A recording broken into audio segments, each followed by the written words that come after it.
preacher's daughter. And I'm Eden, and I'm also a preacher's daughter. And this is Gay Girls, Good God. Christian content from a queer perspective. We're having blueberry. I am just overwhelmed with the amount of blueberry that I have partaken in today. So today is December 20th, which is the release date of the Percy Jackson series on Disney+. Happy Percy Jackson Day to all who celebrate. And also your birthday. It is also my birthday, yeah. Perfect alignment. Perfect alignment. Mwah. Percy Jackson was everything to me as a kid. And you are, we've talked about it before, but you are such a daughter of Athena. Girl, as a kid, I used to every single online, which demigod, whatever are you? Always daughter of Athena. Always daughter of Athena. I was Apollo. One time, my sophomore year of college, freshman year of college, when I was like, I think I might be non-binary, a woman or something, whatever. Me and my friend Ollie and a few other people took a test and was like, you're a hunter of Artemis. And I was like, but those are only women, oh my God. Which is so stupid, but I was like, it's the sign. I mean, girl, go to jail. Go to jail, first of all. But yeah, you're also very Apollo. Art and meaning and all that stuff, for sure. Yeah. And I'm just a little ray of light. No, just a little ray of sunshine. Yeah. Your warm tones. But the blue food, we have blueberries and a lot of other blue stuff downstairs to celebrate Percy Jackson because blue food is topical. Yeah. But if we have blue tongues, just look away, ignore it. It's all for stare festivities. directly at it. Thumbnail. Thumbnail. So, Sister Kale. Yes. Can I ask you, who are you praying for today? Let's see. Who am I praying for? This is completely unrelated. I mean, I know when this is coming out, Christmas will have been a few days ago. Mm-hmm. But people who have a really weird relationship with some people in their family and got everyone else in their family something for Christmas, but not their dad. That's a very specific subsect of people that you were praying for. There's gotta be more though. Mama, I say it's specific. I think it's quite a lot, actually, especially daughters. Yeah, having. I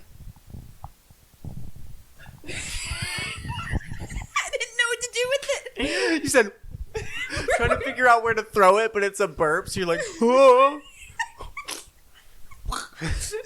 Girl. I love my mom and I love my grandparents. Me and my dad, me and my brother, we don't talk. Well, you're a preacher's daughter after all. Exactly, after all. Mm-hmm. So that's who I'm praying for. Just people who get sort of they're on good enough terms with their family that they still go back, but on weird enough terms to where it's a little uncomfy. Mm-hmm. So anyway, Sister Eden, who are you praying for?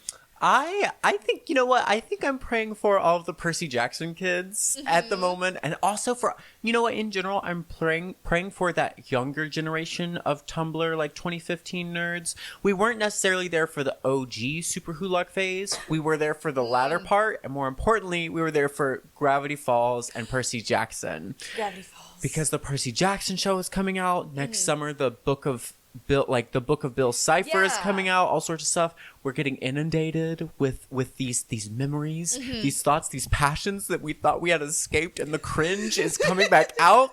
And I'm praying for us that we learn to embrace the cringe within and live our full truth. See, I was never really I was too scared because I knew that there was porn on Tumblr, and even though I was, why do you think I was there? And I dabbled in Reddit, but I remember I was listening to a podcast and they brought up this show, Hell of a Boss, and I was talking about it to Sam, and Eden was in the kitchen and said, "You just triggered something inside of me." Every Tumblr veteran, whenever they hear Hell of a Boss, they go, excuse me. That's like if you say Homestuck, everyone from Tumblr goes. Well, see, the thing is, Sharpie bath. I do think I would have thrived there. I do think you would have throve, for sure. Thriven. Yeah, thrivation? I don't know. Tumblr was definitely I got exposed to Tumblr at an age when I needed to be exposed to it. People were like, oh my God, Tumblr gave me brainworms. I think Tumblr did kind of give a lot of neoliberals the SJW disease. Mm-hmm. However, Emily's were born. Yes. However, I think that it is also caricatured and overblown as such. Even conservative commentators are now talking about in their books and stuff Tumblr created the modern LGBT movement, blah, blah, stuff like that. It's girl, shut the fuck up. So while the transsexual, old school, whatever part of me is yeah, Tumblr, blah, blah, blah, blah, blah. Every other part of me is That's what the conservatives say. Fuck them. Y'all are criticizing me in the way that they're criticizing. Yeah. That's like when you say, wow, I hate liberals. And a conservative is like, me too. It's like, no. Bitch. No. I hate them because I'm a communist. You hate them because you're a reactionary. We are not the same. No, yeah. They're closer to you than they are to me. Exactly, bitch. That's like, you know what? As much as I hate the Homestuck stands, the bitches that pass around a spit bucket are closer to me in spirit than the conservatives. So y'all are my allies, okay? You take all the Sharpie baths you want. Take all the Sharpie baths you want, girl. Amen. Wow. And you got none of that. Yeah, there was a lot of that where I was like, I'm gonna show you some video essays. A word. I do love a video essay. So you don't know anything about Tumblr culture? You don't know about the ball pit? Do you know about the ball pit? No, I only know about my earring. I only know know about your about earring. the fan fictions that were reposted on there. The Hamilton Cannibal Mermaid fanfics? I did find a lot of Hamilton art. Yeah. On Tumblr. Thomas Jefferson. Not that kind of art. I'm sure that was there too, but I didn't see that art. No. You know the famous Thomas Jefferson with the Miku binder? It's like... Tumblr was wild, y'all. Tumblr was wild. Yeah, Shout out to Miku, friend of the pod. Miku. Hatsumi? Yes! Miku. Yeah, let's have Miku on the pod. Oh my god, this is not related, but kind of. That video of that horse with the microphone up to it, it's like a little anime girl talking. I love. Oh my god. So, speaking of like gay things, yeah. I'm taking this goddamn earring out. Take it out, girl. Take it out, Free girl. the earlobe. Free the lobe. Yeah. Today, we are picking up where we left off 2 weeks ago, talking about Julien Baker's album, Turn Out the Lights. So, if you haven't seen the first one, I do recommend pausing, going and listening to that one first, and then coming back. But if you're, like, dead set on, like, no, fuck that first episode, I'm here for this one, fuck that one. Fuck that one. But I want to see more. We never look back on the past. We only live in the now. Oh, of course. Yeah. So I'm sure you can still get something out of this one today without having to know everything else. Yeah. So just basically an overview of what we talked about last week. It is a album that can be taken one of two ways.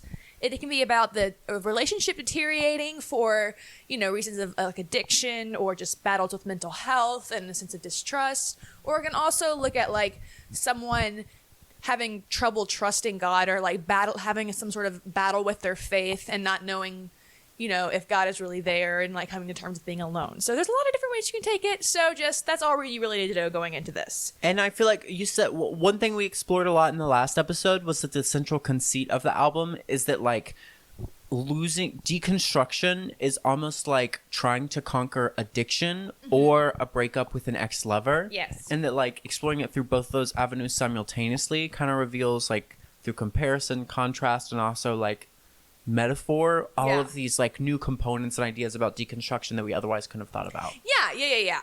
It's just another lens to look through it at and compare it with. The juxtaposition. So we're going to pick up with the song Sour Breath.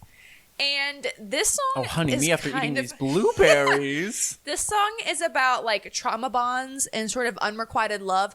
Because it's talking about like a relationship in which the other person is no better than in the sense that you see yourself as bad, the other person is no better than you. Yeah.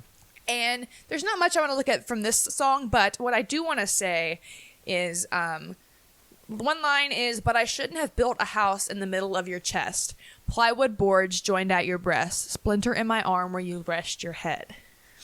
Aww. And when I read that, coming at it, whenever I was looking at this, I was looking for those religious metaphors. The idea always that Jesus lived in your heart. Mm-hmm. And this kind of puts a turn on that, saying I'm the one who built a house in you, you were my home. This is where I found comfort and felt safe.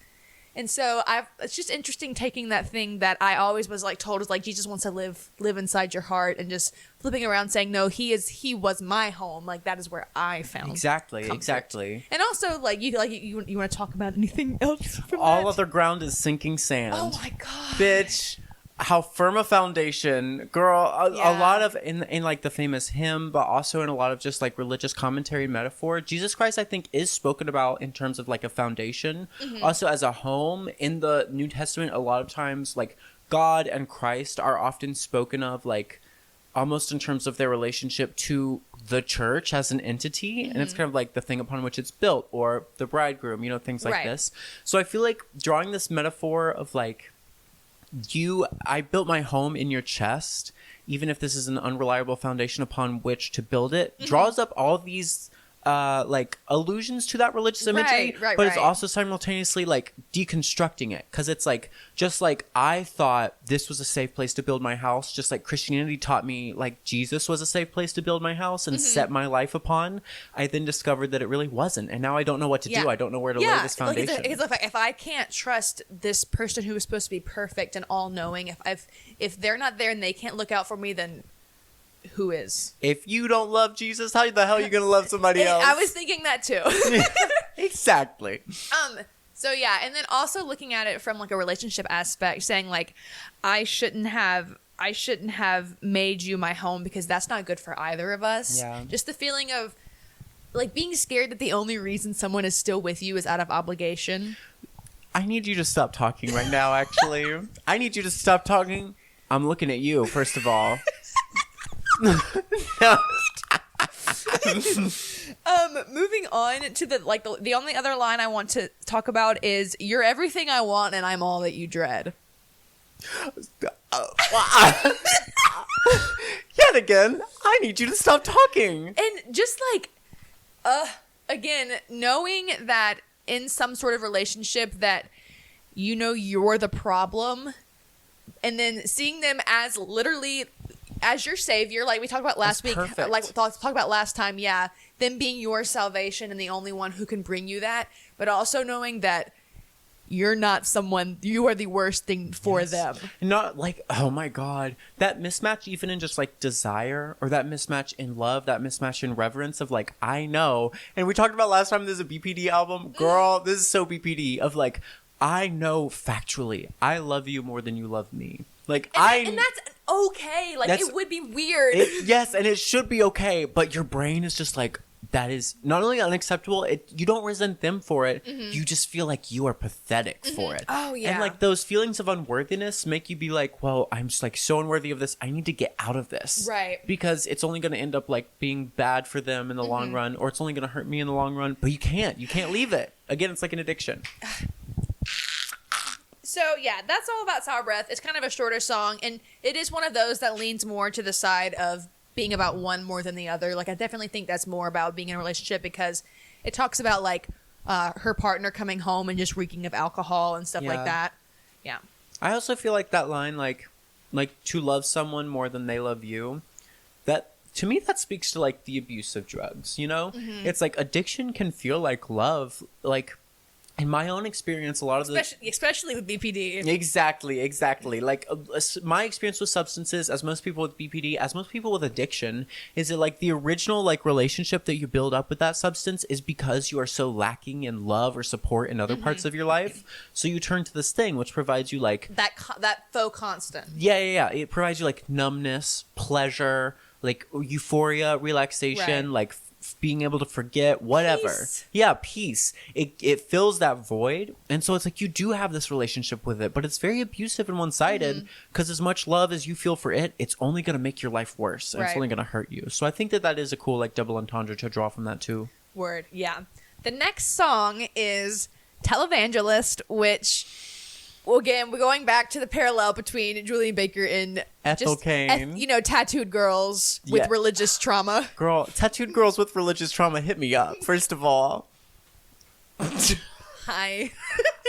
Not you, another one. Word. I'm not going to like quote any specific lines from this, but I do want to talk about it. It talks about the self-abusive nature between an artist and their art. And how that is also like an addiction, like being addicted to the suffering that producing art brings because of what it pulls from you.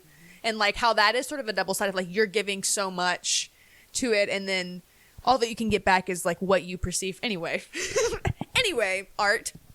But on one hand, continuing to engage in that is a sin and like a form of gluttony, a form of lust, and again, just a self-destructive cycle whenever it's addictive. But also looking at it from the view of holy suffering, because there's a line in it where she says, I am going to quote a line where she said, "Am I any better than like a screaming televangelist?" Oh my God!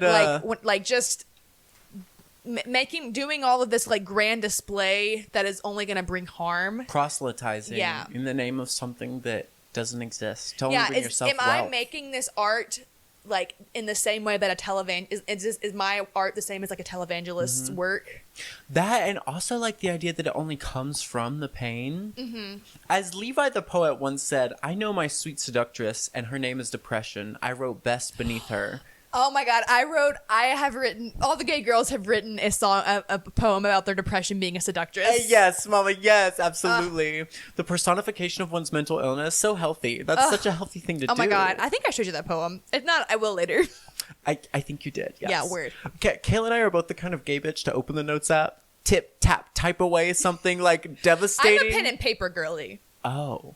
I'm a notes app girly. I like to write it down. When I die, I need someone to open my phone. My passcode is beep or whatever. And I need you to go to my notes app and delete everything. Don't let anyone see that. No trace of evidence. Trace. Imagine if like investigator like coming to the scene of the crime because the crime of you you threw yourself into the street because you were trying to get back at your boyfriend who cheated on you and you just wanted to get hit by a bicycle, but then triggered Fleabag trigger warning. Fleabag trigger warning. Oh my God. And when they come, they're like, check her phone, see if there's anything there. It's like, you think there'd be anything on the notes app? And then just they immediately, it's like every single sign of the crime is pointing towards murder, but as soon as they open the notes app, they're like, it had to be a suicide. Yeah. They're like, this dude confessed. She obviously hired him. Have you seen this notes app? Have you seen this notes app? She describes depression as the seductress.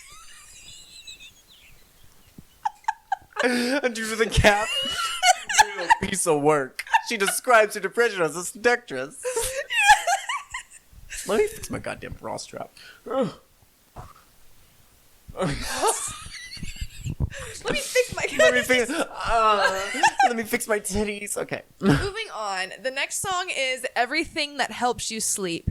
I think this is the one. Girl, don't get me started on the things that have helped me sleep. Oh my God.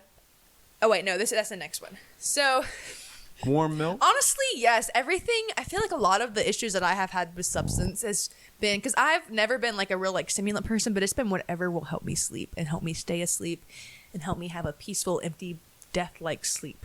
Yes, I feel that. I've had issues with both, but for like downers and things to help me sleep, especially because I feel like sleep is such a physical extreme and thus almost a personification of like peace. It's literally peace. It's literally rest. And that's all that Kale wants in life. Exactly. That's all that Kale needs. Yeah. Enrichment for her enclosure, a bed. It's like those drugs, those substances, those coping mechanisms, that God or whatever that allows you to sleep at night. That means it's giving you the peace that you need and you crave. And that is where all of my issues with substances have stemmed from. Has been like, I will do absolutely whatever it takes to get that.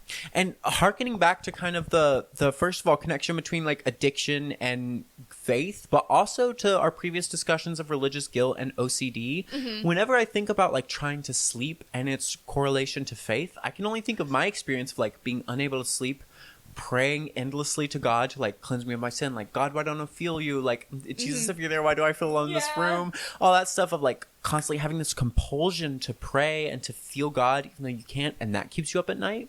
It's like, just like it can be an opiate, it can also be like, a bitch. No child should have to lay awake at night and contemplate the ideas of eternity and eternal salvation. No, because those were the things that like that's where my issues with sleep began. Were me laying awake, being like, "Oh my God, same. What if I go to hell forever? Same. And how long is forever? Oh my God, like that being 7 years old and being like, I'm gonna get anally demolished by fire demons, and then trying to imagine what it would be like to an eternity, and each time going, but you can't imagine it. That's how bad it is, and you would feel it and be like, oh, you make yourself cry, girl. Anyway. This song, Everything That Helps You Sleep, starts with, this is going, we just kind of spoiled it, because the first line is, what's it like to be empty, full of only echoes, and my body caving in? Well, yes. That is whatever else, like, I want that. That's what I want. And a cathedral of arching ribs heaving out their broken hymns. I'm a slut for religious imagery in general. Absolutely. But that is Julien Baker, religious imagery. Julien Baker is so powerful. In my own writing and in anything I appreciate, because I'm not really a great, like, creative writer, but, like, any connection, especially in imagery between religious imagery and the body is so powerful to me. Because my body is my temple. Your body's your temple. That is where God lives. The arch of the rib cage as, like, a cathedral, that is that clicks something in my brain. Yeah. But also, like, to call it empty, like, full of echoes, but also collapsing. It's like kind of pointing out that, like, to be filled with the echoes of hymns as cathedrals are or whatever, you have to be hollow. Yeah. To be filled with the doctrine, to fully believe in it, to, like, embrace it. You have to have empty. You have to have nothing else. You have to have nothing real or you about you. But also because of that, you collapse. Yeah. You're nothing. You will disintegrate. And so it's obviously more meaningful and worthwhile in the eyes of the song or in the songwriter or whatever to be filled with something more meaningful. Mm-hmm. But it also is obviously not as beautiful and peaceful because emptiness is calm. What's it like to be empty, full of only echoes? Girl. All right. Next part is, thought I made out your reply, the seconds between sound and light. And I could have sworn the sirens were the Holy Ghost just speaking in Morse code. Lord, Lord, Lord, is there some way to make it stop? Because nothing that I do has ever helped to turn it off. And everything's supposed to help me sleep at night don't help me sleep at night anymore. So Julien Baker, what the fuck? So Julien Baker. Because that line, Lord, Lord, Lord, is there some way to make it stop? If I have not prayed that, I just got full body chills at the pod. By the way, chills. Oh my god, Charles. Like the number of times that and it hurts to think about this because that was so much of my life. Like I'm only like 3 years removed, or even really, I'm coming on 3 years removed from, religion in that sense, and just praying like every night, Lord, if there is any way that I can do something for you to take this from me, I will do it. Just tell me what it is. Like everything that I was doing to help me sleep at night, like wasn't working anymore. Yeah, and that's sort of like the way that it was an addiction. Like I said last week or last time, that's how I sort of like saw my relationship with God as an addiction. It was like that was the thing that was supposed to help. And then when I got away from that is whenever I started turning to other things. Yeah, same. Yeah. Because as soon as I kind of escaped religion, I don't know. As soon as I felt like I had no choice but to kind of question it and to abandon my faith, that's the moment that I started turning to other things to like substitute that feeling of like validation or love or connection.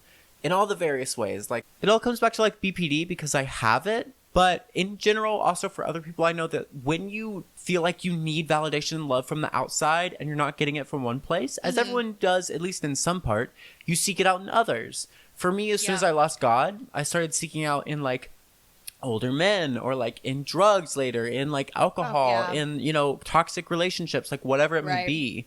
And it's hard to escape that. Which, like we were talking about, is from that shame, that hole that has been created by something that was never meant to be there. Exactly. Another line that I want to talk about is, I could have sworn that the sirens were just the Holy Ghost speaking in Morse code. Looking, like we talked about last time, looking for signs in anything, and whenever the worst things are happening to you, like the sirens are like, blaring, that is when you think, oh, is God trying to tell me something? Like, okay, so... For those of you that don't know, I was the victim of a breaking and entering a couple years ago, a year and a half ago. And when that happened to me, when I was sitting in that emergency room, the only thing that I could think was, is God punishing me? And he was. And he was. I was like, did I do something to deserve to have gone through this traumatic event? You dyed your hair. I dyed my hair pink. You did it. Yeah. I'm sorry. That's what she's get. No, for real life. For real life. Oh, I know. No, yeah. But also, victim. But so, just that looking, and it's also the addiction to suffering, just thinking that these bad things are happening to you is one of the only ways that God will communicate with you. Like we talked about last week, the American evangelical Christian persecution complex, victimization complex. It's like part of what it means in the American identity of Christianity is to be a victim, is to be persecuted. And so it's like any experience of persecution and victimhood thus almost feels like a vindication. Right. So it's hard not to find these like mixed experiences of oppression and abuse, because it's like, I've kind of been taught growing up that this is what I should be experiencing. Yeah, and the documentary Shiny Happy People does a really good job of like talking about how, especially like independent fundamentalist Baptists and like the IBLP would set up this structure that people would almost pray, like the women would almost pray to get sexually assaulted because that meant that God would be blessing them. Which is fucking insane. Yeah. Which is fucking insane. And like, I don't know. Also, that's fucking, like, not to state the obvious, but like, as survivors, that's fucking insulting. So insulting. Like I want to be so pissed and disgusted at those women for doing that, but I think more than anything, I just pity them. Yeah. Because like that's the kind of shit Andrea Dworkin talks about. It's like, under patriarchy, it is so pervasive and evil and powerful that it literally has women sexualizing and fantasizing about their own rape and domination. And that is like, it's literally happening, as in literally happening in those religious communities. Yeah, and it's disgusting that the relation, like the way that people, especially women and children, children are indoctrinated to not only go through all of these horrible feelings and hardships, but see them as God trying to steer you in the right direction, and just taking those as an honor, just really fucks up your relationship with like trauma. Yeah, and also, I don't know, as someone who grew up as like a young man in the church, spoiler alert, I know you guys can't tell, but like I'm transsexual or whatever. But like that also reminds me of the way that Christianity, toxic masculinity in general, but especially Christian masculinity, teaches you that like you cannot talk about your emotions, you cannot feel them, and under no circumstances can you feel pain or distress or be upset or sad. That's weak. Because that's weak. If you are going through suffering, that is not anything but an opportunity for you to say, "Thank you, Lord, may I have some more." Like, that is all you can say. Please, Lord, may I have some more? That's when I'm suffering, Lord. When I was like in cross country, when we do cross country camp or whatever, the right response when the coach would be like another round or another like lap, another rep of push-ups or whatever, would be like, "Thank you. Yeah. Can I have some more?" Like, you have, mama, girl, thank you 5. Thank you 5. Thank you 10. Moving on. So, everything that's supposed to help me sleep at night don't help me sleep anymore. From a distance, light from stars, entry wounds are puncture marks, leaking from your arms through the perforated dark. So, the imagery of the entry wounds and the puncture marks, talking about, like, just coming off that idea of suffering, is like, whenever you think of suffering, we were always taught to think that no greater suffering came from the suffering that Christ did on the cross. Yeah. And constantly, it's almost ingraining within you to invalidate all of that suffering, because we didn't lay down our life for sinners and dirty people when we were perfect. Yeah. It's like another example of like not only upholding suffering as noble unto itself, but also the idea that you should be striving to experience pain, because it's only through the sacrifice of pain that you can prove yourself worthy of divine grace and salvation. Also, controversial opinion, I know no one has said this before, but Julien Baker is a fucking good songwriter. Yeah! Like, that's incredible. The perforation of the, like, drawing a line between starlight and it being like perforations and bullet wounds. Yeah. Because it's like the light shining through what we conceptualize as the light shining through, the beauty, the brightness, the light is the like sign of pain and suffering. It's like, that is Christian ideology. Yeah. It's like starlight, you know, stars are bullet holes in the sky or whatever, because the only way to produce that glory is through pain and suffering. Thinking about whenever Jesus showed Thomas like his palms in the light shone through the wounds. Yes. Jesus holding up his hands being like, "Do you know what kind of hand job I can give with this?" Get over here, John. Shout out to Jesus. Shout out to John, friend of the pod. Friend John the disciple who Jesus loved. Yes. All right. And the last phrase from this song is, so could you hear from heaven on earth? If I scream a little louder, I know you would have heard. Say there's no way I could be further. If I scream a little louder, I know you would have heard it. Girl. Like, if I scream a little louder, I know you would have heard it. Going back to that idea of suffering, to me, that was like, if I can just like suffer a little more, maybe then finally it will like reach you that like I need your help. Yeah. And that maybe then you'll come save me. Yeah. And also just that feeling of like, I know he hasn't answered my prayers for the last 6 years, and I know that like I've never actually felt what I feel like the Holy Spirit is supposed to be. Further. Yeah. But maybe just one more. Maybe if I just cry a little bit harder next time. Maybe if I just pray for a little bit longer. Yeah. So moving on to the next song, Happy to Be Here. This is my favorite song on the album, I think, just because of the imagery, as we'll see later, that she makes between like God and an electrician. That's a good one. So here we go. Right off the bat. If I could do what I want, I would become an electrician. I'd climb inside my ears and I would rearrange the wires in my brain. Different me would be inhabiting my body. To have 2 cars, a garage, a job, and I would go to church on Sunday. Aww. And I would go to church on Sunday. That is so queer to me. Because I think, as we talked about last week, like, the earliest parts of deconstruction, I think, are most marked by almost a jealousy and a yearning for the person that you used to be. Because even if that person isn't someone that believed in God, there's someone who still believed in the possibility that they could believe in God. Yeah. And just the idea that, like, if I could do what I want, I would have this perfect little, like, life. I'd be an electrician, and when I was an electrician, I would go into my brain, and I would fix whatever the fuck's going on over there. And then now that I'm an electrician, I would have this great job, and I would have a car, 2 garages, and I would go to church on Sunday because my life would be okay. And God would be enough. Yeah, again. God would be enough for me, and I could have this simple little life that wasn't complicated. I just want a dog. I was about to say, I was like, this is Hobo Johnson. This is Hobo Johnson, because it's also emphasizing like the whiteness, and it's inherently tied to the American dream. Because it's like evangelical ideology, whiteness in America, like all of these things are tied together of this dream that it's selling that is inherently intangible, and it's just acting as the opiate of the masses, bitch. Yeah. And so she says, I'd become an electrician and like rearrange the wires in my brain. She comes back to that in the next line. A diagram of faulty circuitry explains how I was made. And now the engineer is listening as I voice all of my complaints. Girl.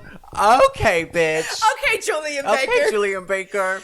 Like, she really pulled that metaphor yeah, through. she did. Like there is on this one side, like, there's literally a chemical imbalance in my brain. There is something in my brain, whether it be from trauma or just chemical imbalances. There's something in my brain that makes it not function the way it's supposed to. And now I'm talking to the guy who supposedly made it, and he's listening to me complain about the way that he made me.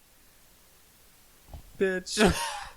That same line of thinking reminds me of like what part of what pulled me out of Christianity is the idea that like, okay, if God is really like the omni God. Shout out John Calvin, enemy of the pod. Enemy number 1 of the pod. Like, if he is omnipotent, omnipresent, omniscient, that means that inherently everything that exists in the universe is his will. He created people just to throw them into hell. Like, he did all of this. Yeah. Like, he created Satan. He created sin. He's above morality because he invented it. His sick little game of chess. Exactly. So it's like, I am slaving away as an electrician, trying to fix this, trying to do everything I can for the sake of the person who made it broken in the first place. And it's like this paradox that even like Christians who think a lot about like this shit, they understand that and they believe it. And the best they can say is like, yeah, from our human standpoint, that sounds terrible and unfair, but like but his ways are higher than our ways and his thoughts higher than our thoughts. It's almost kind of like, yeah, there's nothing we can do about it. He's still fucking God. And that's what's beautiful. Amen. Amen. I'll tell you what. And you know what? I wouldn't want to understand. I wouldn't want to, because it's not for me and it's not for you. It's for him. Consider the lilies. Do the sparrows wonder about the day? Shout out Connie Converse. I'm obsessed with you. Yeah. Oh my God. I have considered the lilies. By the way, if you even care. If you even care. By the way, I've been considering the lilies as fuck lately. If you were wondering. considering. Not that you were. Status update, considering the lilies. Who out there considering the lilies? Things I'm considering, the lilies. Ladies and gentlemen, for your consideration, the lilies. Moving on, from an orchestra of shaking metal keeping me awake, I was just wondering if there's any way that you made a mistake. Hey, I was just wondering, like, I have all of this stuff that's, like, going on in my head that won't let me sleep, and I was just wondering, is there any possible way that I'm just irredeemable? First of all, bitch. Second of all, bitch! That's so fucking queer, too. Uh-huh. I feel like every queer person can kind of, who grew up in Christianity at least, can relate to the idea of just being young, and before you even necessarily have the language, just feeling, like, broken. And especially if you believe in God, praying, like, hey, I think something's wrong. I think you might have made a mistake. Like, Yeah. I, above all else, feel that there's something more fundamentally wrong with me than any other sinner. It's beyond just that. Like, you did something wrong. Like, yeah, like, it's not you, it's me, but, like, is there any way that you flipped the wrong switch? And it's like, she's like, you're saying, you're talking to the electrician, the engineer that, like, arranged your circuits, being like, hey, like, obviously there's something wrong here, so are we cool? Do you understand that? And God the Father can't, first of all. First of all, God the Father can't. A father understand? Yeah. Are you kidding me? But also, okay, just that also, I think emphasizing that relationship, carrying forward the engineer and, like, electrician metaphor, it's really emphasizing the, like, you are just desperate to do anything to fix it. You want to fix it. You, like, have the ability to fix it. You have the tools. All you need is to know how. Yeah. You're just asking, Yes. please, God, tell me how. Tell me what to Yes, do. and he's not there to answer. Like we talked about, like, praying, like, if you will show me what I need to do differently that will allow you to bless me Yeah. with happiness Yeah. and peace and, like, being able to sleep at night, just let me know and I will do it. And then just being like crickets. Yeah. Like that Bo Burnham, it's like God, and then or no, he points up and it's like crickets. He's like, I am Satan, Lord of Darkness. Yeah, anyway.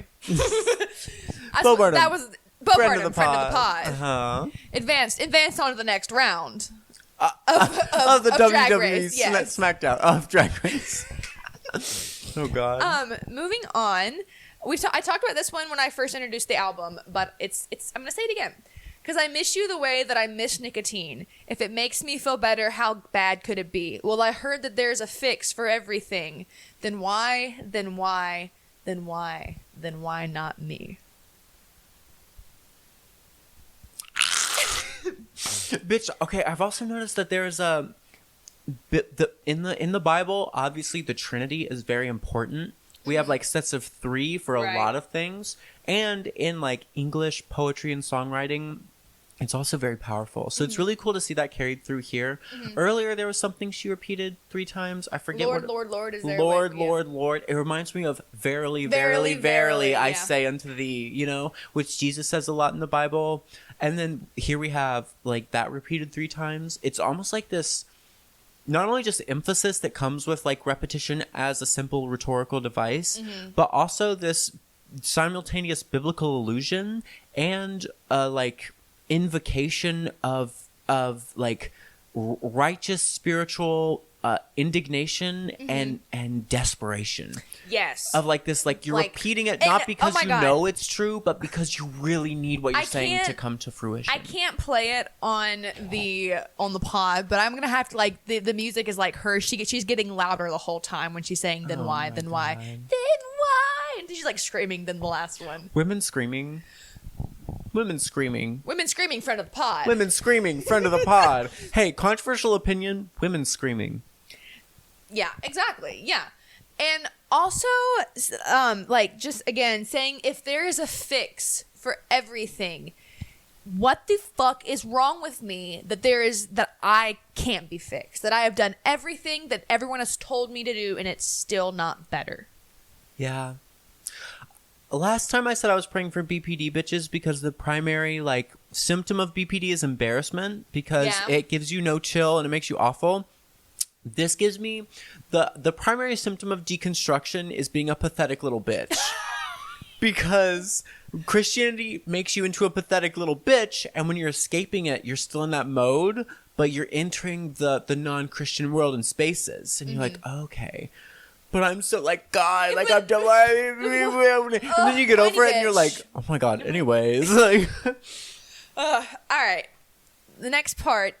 Because if you swear that it's true, then I have to believe what I hear the angelicals say on TV. And if there's enough left after everyone else, then why not me? So saying, like, hearing people constantly tell you that, no, God is enough. And like, and if you're telling me that, then I have to believe that. I have to believe that you are. And so, like, if you take care of everyone else, like, why is there not enough left for me? Because, like, obviously you would be enough for me, but, like, obviously I'm not important enough because you still haven't done it. Yeah. This is so devastating. I'm trying to keep it light and funny, but also I haven't listened to this album in a long time, and now you're saying these lyrics at me, and I'm like, oh. But like, again, she's upset that she was a little too hopeful. I know. Julien Baker, what do you want us to do? Like, Julien Baker's like, well, the people who listen to my music only slit their wrists. They don't actually take the whole bottle, so I don't know. Was that too much? Was that too much? No. Well, no. Well, no. All right, then next song, the next song is called Hurt Less, and it talks about, it's more of a hopeful song, and it's about self-preservation for the sake of love. And like there's this whole line about, I used to never wear my seatbelt, but now I do because of you. I experienced that. Yeah. Oh my God. I think that is something I did see on Tumblr about this poem about someone not wearing their seatbelt. I think that's a few people, because I went through that. I did too. I remember like my freshman year of college, someone like cared about me so much and would be like, put on your seatbelt. I was like, oh, okay. And for the first time, I don't know, I wanted to not fucking die. Yeah. That's such a niche, like queer experience. I feel like having that kind of love that like someone, like you can tell they genuinely want the best for you. Yeah, because it's like growing up as a queer person in a conservative family, it's like there's this weird dissonance where you can even love and respect your parents and the authority figures in your life, but you also know that fundamentally what they believe is best for you is not actually what is true and best for you. It creates this dissonance wherein the people that like you love and trust or whatever, you don't really connect to them.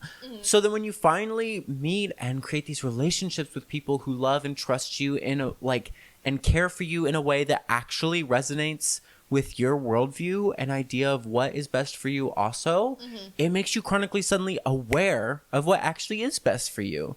And it's like, oh, okay, I care about them and I care about how they care about me. Would you let me love you and I will love you until you learn to love yourself is the antithesis to, girl, if you can't love yourself, how the hell are you going to love somebody else? Exactly. And both can be true, maybe? As Lana Del Rey once said, fuck me to death, love me until I love myself. And she was real for that. She was real for that. Moving on, the penultimate song is called Even, and it is about being predestined for hell. Topical. John Calvin. Enemy of the pod. Every single episode, we look dead into this camera and we say, John Calvin, I am going to kill you. He's dead, by the way. For several centuries. Done been deadses. Yes. Yeah. And I think, I didn't write it down, but I don't know if it's this song or another one, but there's a line that's, and I've been thinking about it a lot, but I didn't write it down whenever I made my notes. There's a line that says, there is nowhere I can hide from your humiliating grace. Girl, that's like what we talked about last week. Yeah. Of like when you, like the grace of God or being told like you are a dirty, filthy sinner, but like God against all that is reasonable and logical, like has given you this grace and you should feel so grateful for that. All that does is make you feel disgusting, worse, humiliated. Like, oh my God, all you get out of that is I'm unworthy. And what makes you feel any worse is like, I don't really know if I want it or actually feel it. So does that make me even less worthy? Yeah. Like I'm a dirty sinner who can't even recognize that I'm dirty. So, now the actual lines that I wrote down is, when is it too many times to tell you that I think of you every night? I don't want to make it hard on you, so I could be cruel. Yeah, I could make you hate me. Would that make it easy? I gotta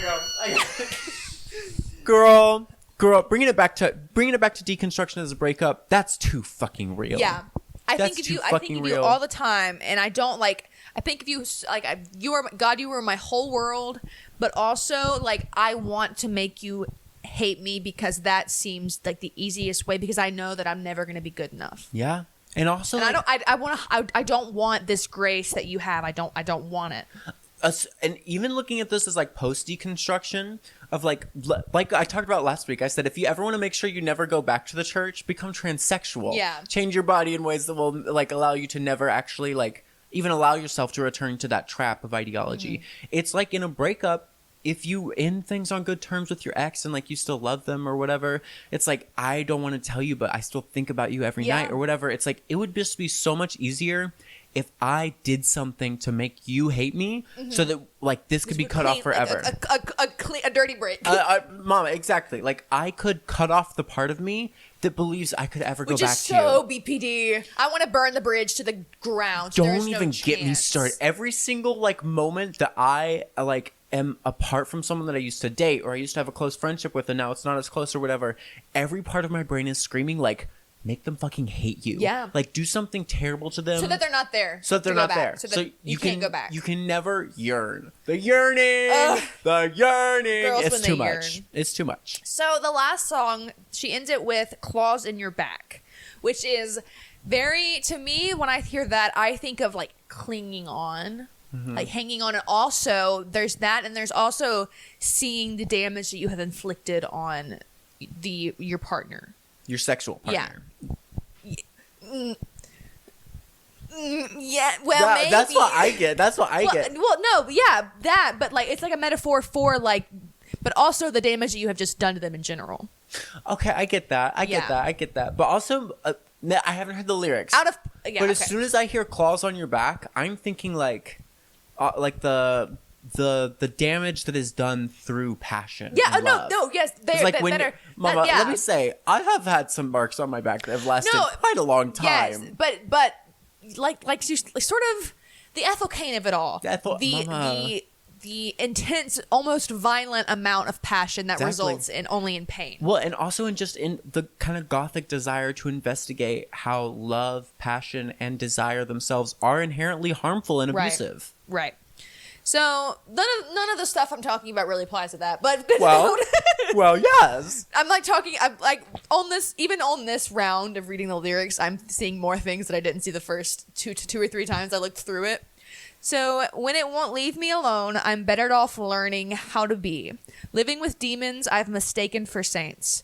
If you keep it between us, I think they're the same.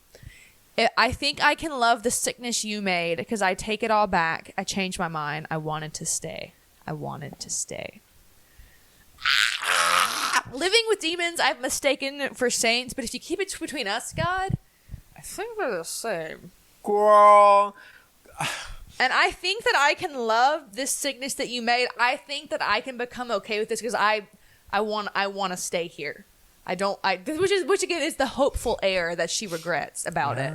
Is like she's like, because she's no longer like in this stage of her deconstruction anymore. But when you're there, just being like, I think I can like deal with the fact that you'll never be able to love me fully. But even like the chance that you could is enough to make me want to stay. Yeah.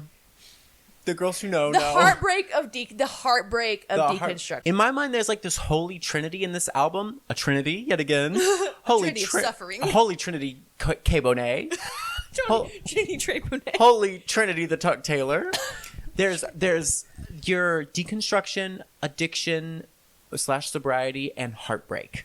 And it's like each song and each lyric and each verse can be applied to all three. Mm-hmm. And also seeing the ways that they apply to all three helps you draw these lines of like cultural insight, like criticism and commentary that we have on them individually into the others. Mm-hmm. And when I hear like these lyrics, it just, I don't know, it makes me think a lot about heartbreak. Yeah. And I think that is why it is the perfect song to end on, because it kind of just like wraps it all up saying, hey, all of this shit leads to like all of these things have the same feeling. Yeah. Whenever you are stuck in them. Yeah. And it's also just this you said it's kind of like her note of it being hopeful or whatever.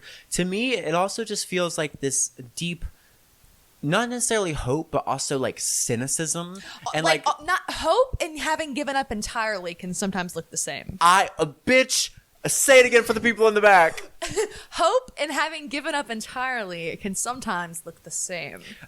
Bitch, yes, especially when you bring religion into the mix, because what can look like you have hope or whatever, this is a very dark like sign or whatever, but a lot of times a sign to look out for like in people who are suicidal is if they suddenly, after a long period of depression, seem like they have hope and energy again. It's because they now have a plan that they're looking forward to carrying out, and so they're giving away all their belongings, or they seem happy or chipper. It's because they're going to end their life. It's like when you feel like you have finally found a way through like addiction, to make it stop, going into Jesus Christ or whatever, of course it's going to give you hope. It's not necessarily hope in anything that's actually going to lift you up, but it's hope for its own sake. It just, I don't know, but this idea, to me it's cynicism, this song of like, I know, like all of this heartbreak that I've talked about this entire album, all of this shit that you've put me through, all of this shit I put myself through trying to be what you want or whatever. At the end of it all, I still, if I'm being totally honest, I want to stay. I have to admit, I still want to stay. And the only reason I can't is because I know you don't want me, or I know you're not real, or I know it would only end like terribly for me, or I know you don't actually want me like to stay in the sense of heartbreak or whatever. And that is so beautiful to end on. Beautiful. And as a BPD girl with no self-respect, I get it. The idea that like, okay, but if I stay, I know you'll at least tolerate me. So should I say, girl, pick yourself up off the ground. Girl, stand up. And so, folks, that is Julien Baker's album, Turn Out the Lights. Full of all of the joy and whimsy. So happy. So we give it like 7 crucifixes out of 9. Kale, I have a question for you. Yes. In this album, who is the Manic Pixie Dream Girl and who is the Butch Lesbian? I'm going to have to say that Julien Baker is the Manic Pixie Dream Girl and God the Father is the Butch Lesbian. Explain. Well, God the Father seems like, sort of like in the song Happy to Be, the Happy to Be Here, where she talks about the electrician. There is a plan. They are the one who have created this system with the agenda, whatever, blah, blah, blah. So God the Father has this structure, even if it might be, because Butch lesbians, let it be known, Butch lesbians can still be toxic. Let it be known. And then Julien Baker is this person just trying to escape a feeling and wanting that security that Manic Pixie Dream Girls often do want, but so rarely find because of the pure nature of, the ideation of them. Absolutely. See, I think the exact opposite. I think God is the Manic Pixie and Julien Baker is the Butch Lesbian. Explain. Thank you for asking. I think that what we're seeing in this is that God is this, first of all, in the context of like the truth in the album, like doesn't exist. So it's almost like an idea, something that you wish you could connect to or whatever, but isn't actually there. Because Manic Pixie Dream Girls don't exist. Manic Pixie, yeah. It's this beautiful, unknowable, like higher, like elevated, and yet intangible thing. And Julien Baker is craving this structure. Yes, Julien Baker that they cannot give. Exactly, Julien Baker is craving it. I concur. Yes, Julien Baker is craving closeness to it, and also Julien Baker is developing her entire life, personality. It is breaking her into new levels of consciousness that she never has before against something that doesn't really exist, which is the most, like, that makes God such a Manic Pixie. Yeah. And I think that makes Julien the Butch Lesbian because Julien just wants instructions. Like, I will do it, just tell me what to do. It's very straightforward. Like, and they cannot stop intellectualizing the idea of faith. It's like, I don't feel it, so how can I believe it? Like, what is it supposed to feel like? Like, all these different things. But it just isn't there. Take me, baby, or leave me. Maureen and what's Maureen's partner in Rent? Take me, baby, or leave. I don't know. Dykes, Militant Take me Dykes. for what I am. Girl, being a 15-year-old theater gay and being like, this is so kind. Watching Idina Menzel give like the flop Tina Aguilera performance of her life. Idina Menzel. And standing, and I stand. So, Eden, do you have a verse for us today? I sure do. So today my verse is Mark 8:30, which is, quote, "And he strictly warned them to tell no one about him." And this he we're talking about is Jesus Christ. Yes. Well, yes. Capital H. I think this is an important verse to visit because this is what it's like hooking up with DL, guys. So when you get the DL dick and then they leave, they always do this weird thing where they like linger near the door and you're like, "You good? Do you want me to walk you to their car?" And you're like, you know, like you don't gotta tell nobody. Like I don't fuck. Like, oh my god, girl, take your dick and get out of my house. God said, hey. Just so we're clear, just the carpenter. Hey, like I'm gonna give y'all this grace, but like, don't tell people about it. Like, you don't gotta, like, you know what? I just keep to myself. You know, I appreciate if you do the same. I'm gonna give you my gift, girl. The way men will be like, you know what? Like, you're just so beautiful. Like, I'm not ashamed, like, of you. Like, whatever. Like, trans women are women. And then the moment they fuck you, and they're like, you don't know any of my friends, do you, girl? You know what? They're living like Jesus. They are patterning themselves after Jesus Christ. And they really took WWJD to a whole new level. All of this to say, Jesus was DL, and he was not valid for that. Him and John were gay. Mama, yeah, with the puncture wounds for the hands, giving him the old crucifixion. The old crucifixion. The crucifix being what was the saint that got crucified upside down? Peter. Because he didn't want to be crucified the same way that Jesus was. When someone's hanging off the edge of the bed and you just pile it. Mama, we call that the Peter. The Saint Peter. Too much. Too gay. Too gay. Roll it back, ladies. Roll it back. No, it's fine because God is gay all the time. And also, all the time, God is gay.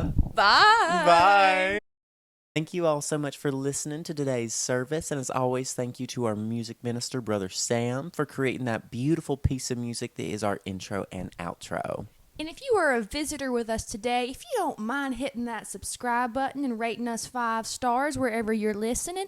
And if you love the show next week when you come back, why don't you bring a friend? And remember, God is gay all the time. And all the time, God is gay.